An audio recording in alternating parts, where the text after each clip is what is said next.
Welcome to this explainer. Today, we're taking that confusing, often super frustrating off-grid solar data and translating it into clear, actionable steps. Our target? Demystifying the dreaded error 09, the bus soft start failure. If you've ever had this code flash on your screen, well, you know exactly that sinking feeling that comes with it. But today, we're going to flip that anxiety right into total understanding. So let's just dive right into this incredibly common worry. Does error 09 automatically mean your inverter is just dead? Look, it's totally normal to see this fault code and immediately assume your very expensive machine is completely fried and destined for the scrap heap. But the truth? It's often much, much simpler. In fact, a lot of error 09 cases originate completely outside the inverter itself. To figure this out, we're going to follow a really structured roadmap today. 1. Decoding the error 09 myth. 2. Anatomy of the DC bus. 3. Hidden inverter safety hazards. 4. Multimeter diagnostic steps. And finally, 5. Diagnosing internal hardware faults. All right, let's get into it. Section 1. Decoding the error 09 myth. First up, we need to address some of the truly terrible internet advice out there that's just causing unnecessary panic and wasting a lot of money. There's this huge contrast between wildly guessing and actually using measurable physics. You know, the typical advice you'll stumble across online will confidently tell you it's definitely a failed MOSFET, or they'll say, hey, just disconnect the batteries for a few minutes and reboot it. But evidence-based diagnostics, that means testing things like actual voltage sag and cable resistance to pinpoint the true root cause, rather than just randomly replacing parts and crossing your fingers. Section 2. Anatomy of the DC bus.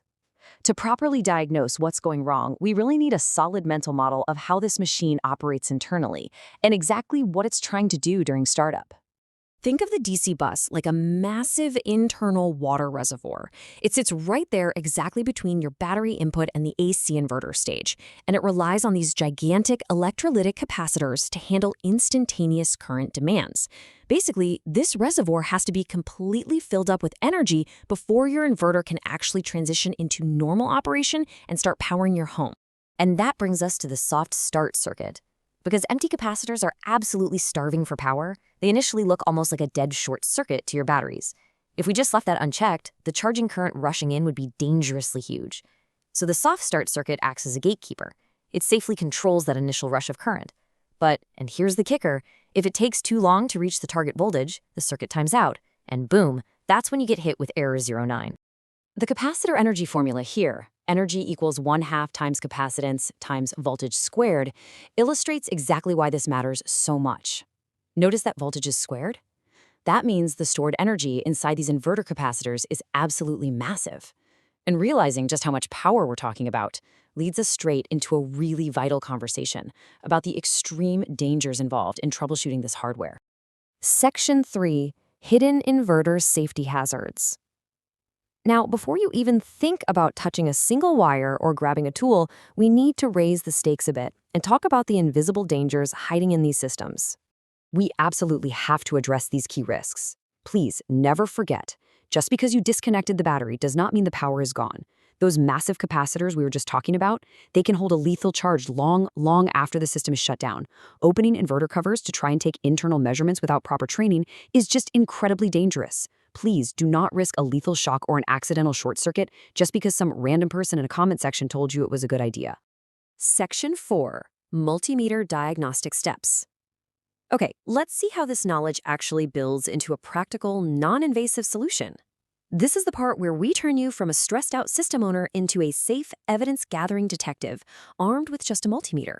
Grab your multimeter and let's follow this exact logical progression. Step 1, with all your loads off, measure the resting voltage directly across the battery terminals. Step 2, go ahead and attempt to start up, but keep your eyes on the voltage right at the inverter input. Step 3, measure the voltage directly at the battery, and then again at the inverter input to find the exact difference. That right there is your cable drop. And finally, step 4, check your fuse holders and breakers for any hitting resistance. Notice what we're doing? We're moving methodically from the battery, directly down the line right to the inverter.